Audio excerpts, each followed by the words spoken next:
Welcome to the Phoenix Prosperity Podcast, where wealth meets legacy. Join your host, Tim Fergestad, as we explore the journeys of Phoenix's finest to success and beyond.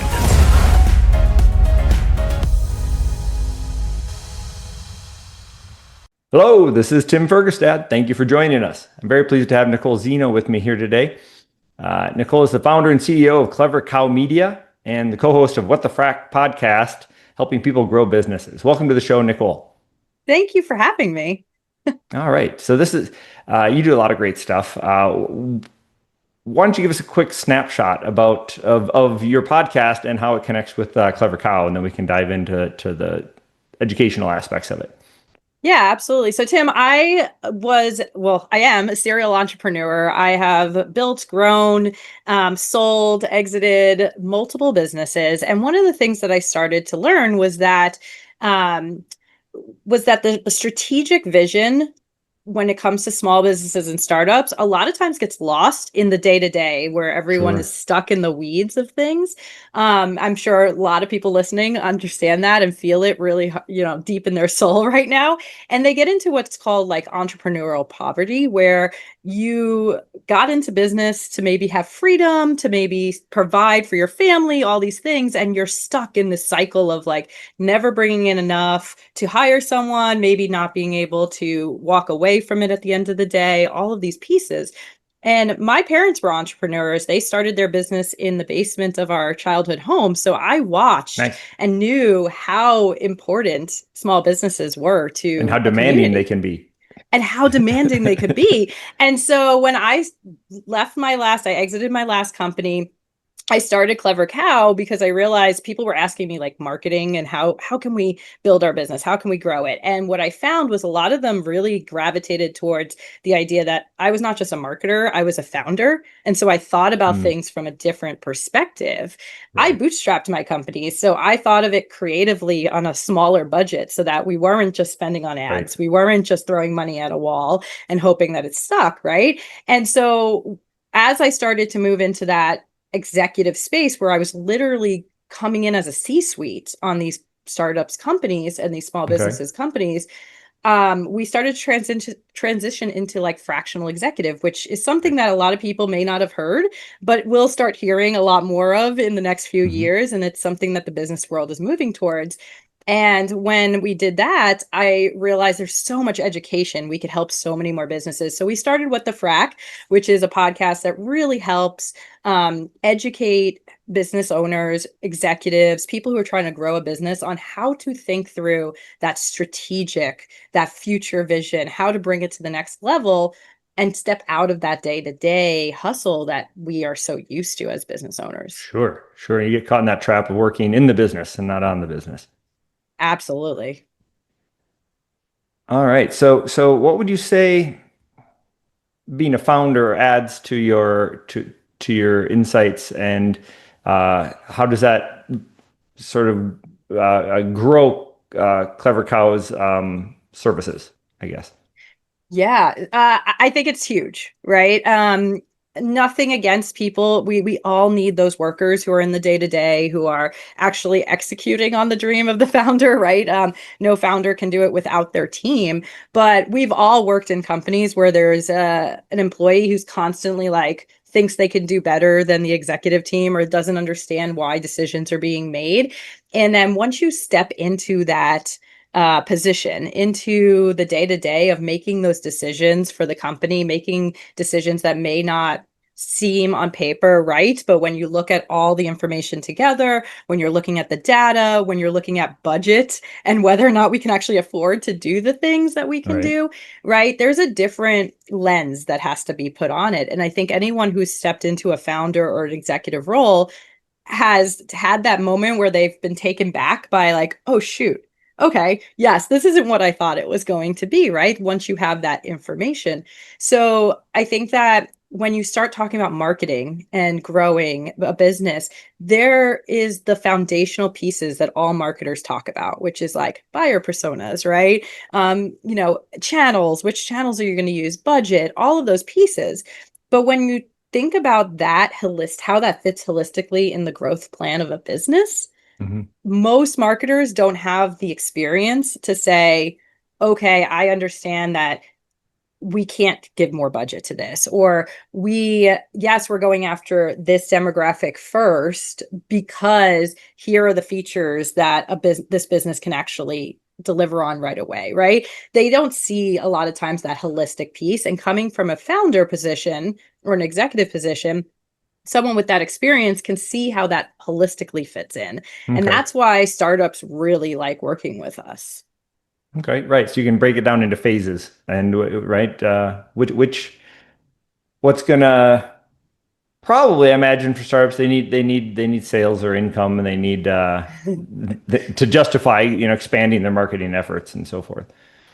Yeah. I mean, it all comes down to sales and conversions at the end of the day. And that's what we call KPI, or key performance indicator. But what a lot of people don't look at is the KPAs, which are the key performance actions. Like, what are your customers doing before they get to the KPI, right? These are the things that an executive level team member would be able to ask those questions, right? And so Right. often I come in and we have a great plan in theory. It's like going to business school, right? You learn a lot of Yeah. theory, you learn a lot of things that may work. And then when you come out into the real world, you realize, oh, shoot, there's a lot of stuff that we need to change or that wouldn't work in the real world. And those are the questions that people forget to ask, are the questions that executive team members, or bringing in a fractional executive if you can't afford a full executive team, would be able to actually help you with. Right. Right. For sure. For sure. It sounds like, I guess, Clever Cow Media is maybe a little misleading, at least for me, because you're not just doing marketing. Because to me, marketing is, oh, we'll put ads together and run them on different social, things like that. Maybe a PR aspect to it, but sounds like you're wearing a few different hats, almost like a fractional CFO and even an operations sort of scope. Is well, Yes, you yes to everything you just yes said. to all that. Well, you remind me a little bit of, I think it was the GoDaddy guys, started, was it Yam?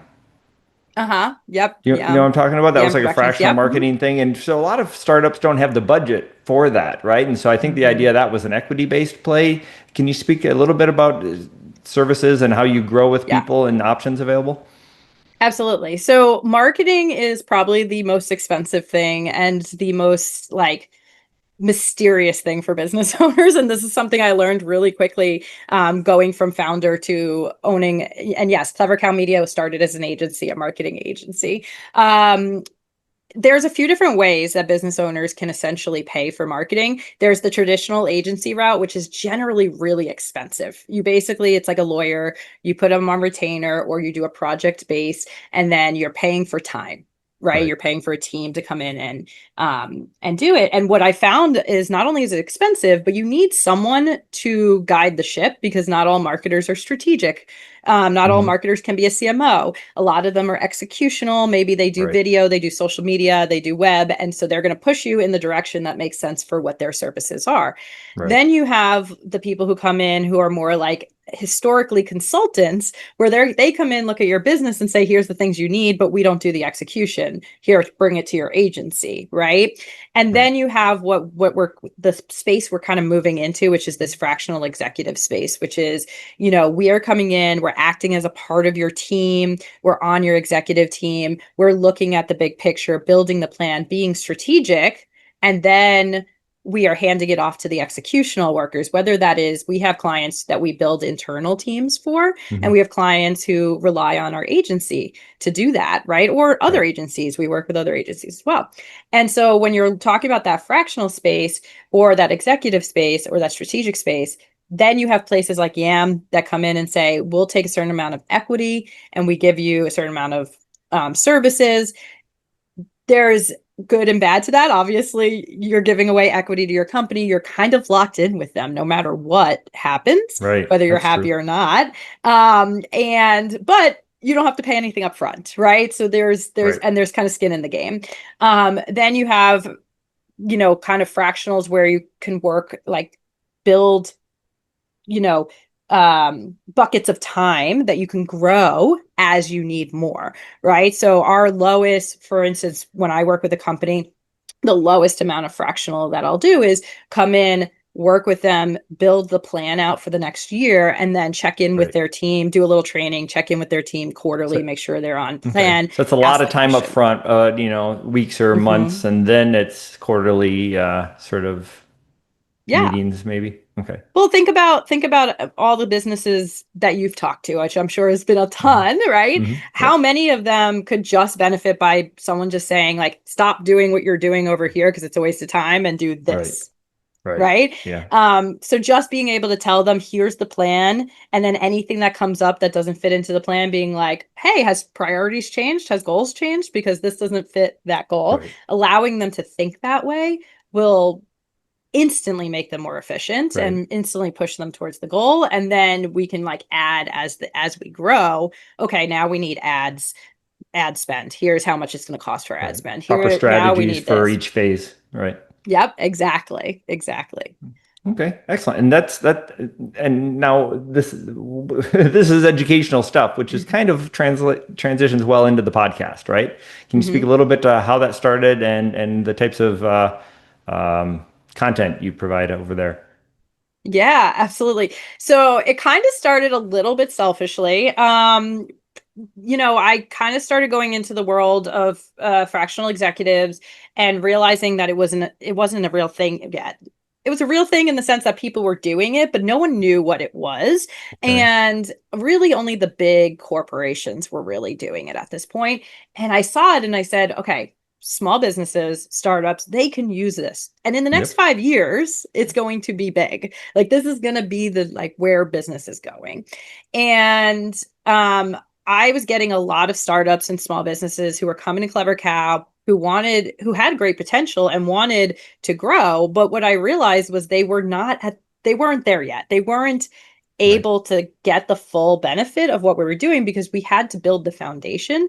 And it costs a lot of money for them to pay me to build their foundation when they can be kind of doing it themselves, right? And so I said, okay, how can we essentially build a pipeline of leads who are already set up, have already built the trust with us, who already know, are coming in perfectly ready to grow.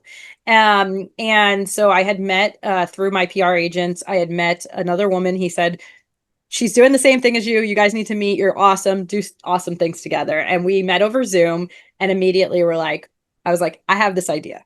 Let's try this. And she was like, absolutely. Let's do it. And so we just started. So we have a few different types of content. We have our troubleshooting episodes where we're taking an actual question we've been asked. Hey, I have a SaaS company. I am getting a lot of people through the top of funnel, but we're not converting. How do I figure out how to convert? And we actually break down how we would think through it. We have case studies, which is, hey, you mentioned GoDaddy. GoDaddy was a success. How and why were they a success? How do we think they made those decisions? And then we have our lives, which we are basically like your type of podcast, which is, we bring on experts either in very specific spots of business or who have built something amazing to talk about how they figured out those pieces. Okay. Are there different industries or business sizes as well that you focus on or are your best fit? Yeah. So personally, where I'm at, so I focus on companies who are startup. We have people who are everything from pre-revenue all the way up to about 30, 40 million a year. Big range. Big range. They all need different stuff. It's very, very customizable. That's the whole game. And the thing is that a lot of these companies need that foundational part that is industry agnostic, right? It's really just the foundations of marketing. It's really the foundations of business growth and strategy and we do a lot of processes and process build. But my background has been, I've had companies in a lot of tech, a lot of, I had it in the special needs industry, in the music industry. I've worked with companies in wellness and doctors. So large kind of the fundamentals apply everywhere, right? The fundamentals apply everywhere. Exactly. The pillars are there. Mm-hmm. Right. Okay. What's one of the biggest challenges you've had in your career and or in the I want to keep wanting to say mad cow, clever cow. I like it. Mad Cow. We're going with it. Biggest challenge. I think the biggest challenge, and actually I was just putting together another speaking engagement today on this, is really business owners need to get it out of their heads that there is one way to do business. There's one way to grow your business, right? I fell into this very early on in my career as well, where I went down the rabbit hole of trying to learn how every successful business owner made their business Okay. successful. That's interesting. Yeah, Uh, there's no right way. Okay. No, especially nowadays where, in 1990, if you wanted to open a bakery, you had to get like a brick and mortar. You probably put it in the yellow pages. You went around with business cards, right? There's a certain way you did things. Mhm. Nowadays, if I want to open a bakery, I can get a food truck. I can, go on a baking reality show. I can do a social media thing and do like a mail out. I can, get a home kitchen license and sell right from my home kitchen, right? So there's so many different ways. And I think business owners really need to expand their thought process around if we're entrepreneurs, we are naturally and by definition creative problem solvers. So now let's get creative on how we fund our businesses, how do we grow our businesses, and how do we market our businesses. Okay. Excellent. And what's the biggest goal right now for the company for maybe the rest of the year? Ooh, biggest goal. So we are expanding our reach with What the Frac.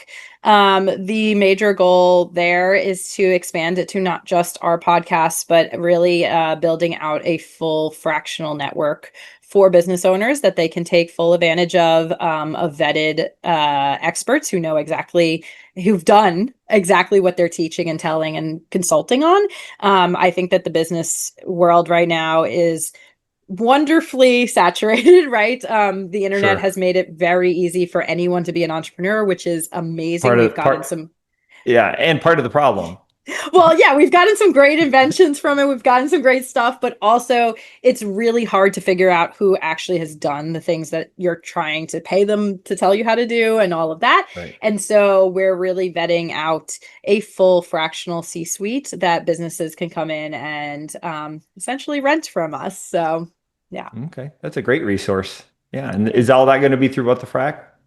Yeah, What the Frac and Clever Cow, we're What the Frac is a sister company owned by Clever Cow. So, Okay. But in terms of business owners who are interested in getting some part-time C-suite help, fractional C-suite help, mhm. they can go to What the Frac or Clever Cow. And are those resources available yet, or are they in the process of being set up still? Yeah, absolutely. So clevercowmedia.com, we have, it's basically the marketing arm of everything we do. So you can always go fill out a form there or message us. And then whatthefractshow.com, you can also come find us on YouTube, Spotify, all the places you listen to podcasts. We have tons of, I think we're up to 60 interviews with amazing experts, tons of resources, and then join our newsletter and subscribe to our channel because as we roll these out, those will be the places that we roll it out to. Very cool. Very cool. Mhm. How much of your clients are local or in the Arizona markets? Yeah, so I would say right now we're probably 50-50, mainly because most of our clients come from referrals.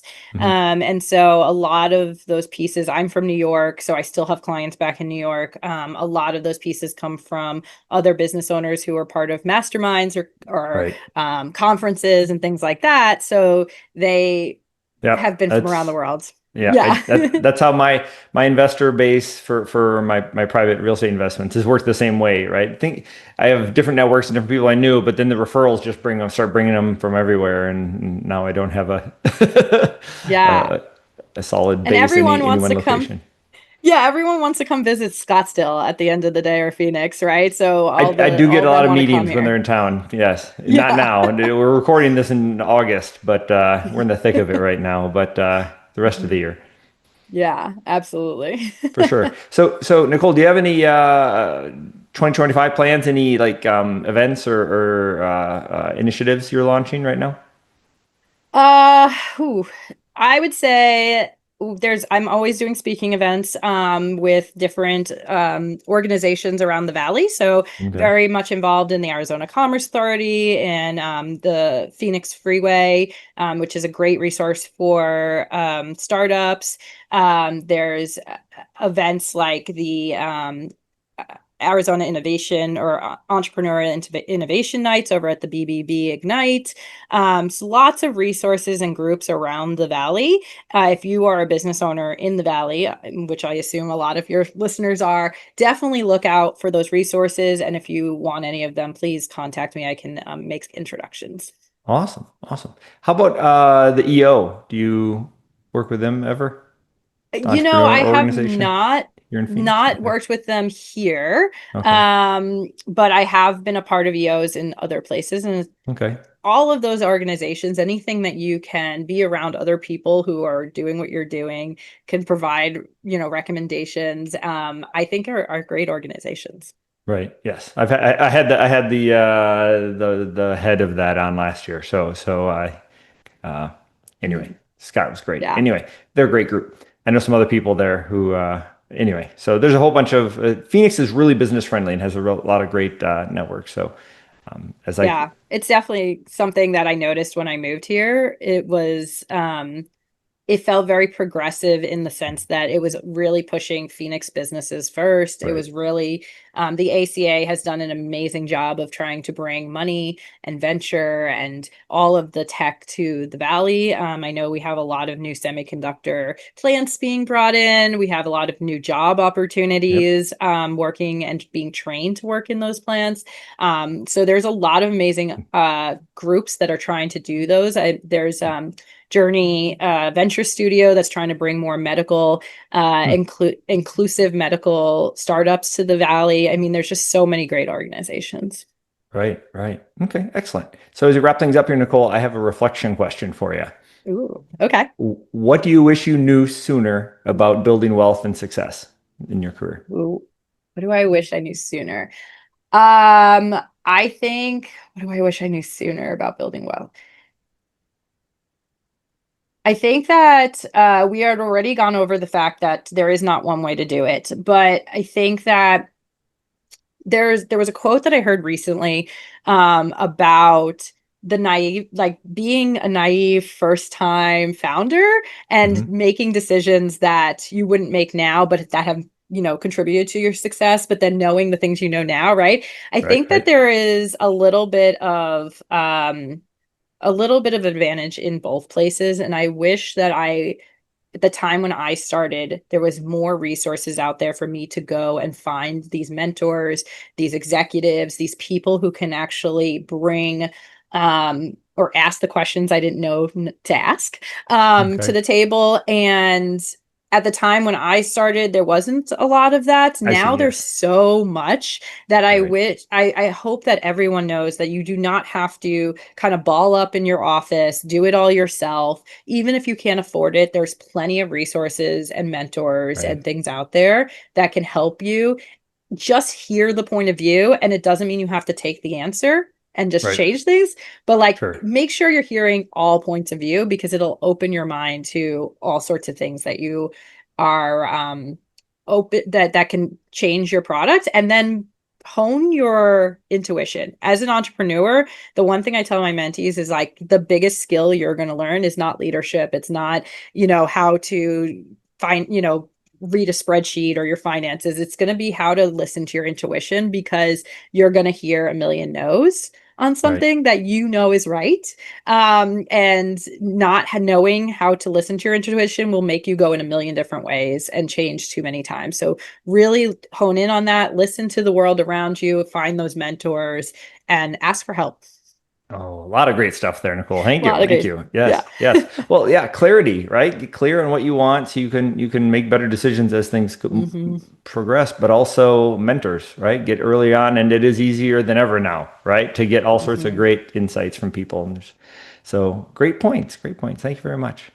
All right, we already Yeah. talked about Clever Cow Media and what the frac, where to find them. So, anything else that we'd like to add, or any other resources people or ways to contact you people should be thinking of? I am active on all sorts of social media, but LinkedIn is really where you can come and find me. Please come join our community. I think we just hit 6,300 subscribers on YouTube. We have a great community, and we're going to be coming out with a lot of amazing things. We're happy to help startups. This is what our passion is. So please reach out. Do not be afraid to. Excellent. All right. Well, thank you, everybody, for listening and watching. Thank you, Nicole Zeno, for joining me today. This has been a treat, and you have a lot of exciting stuff going on. So I appreciate it. Thank you. Yeah, thanks for having me. Inspired by our guests? Visit phoenixprosperitypodcast.com/guest and join us on the show and share your success story with Tim. The spotlight awaits.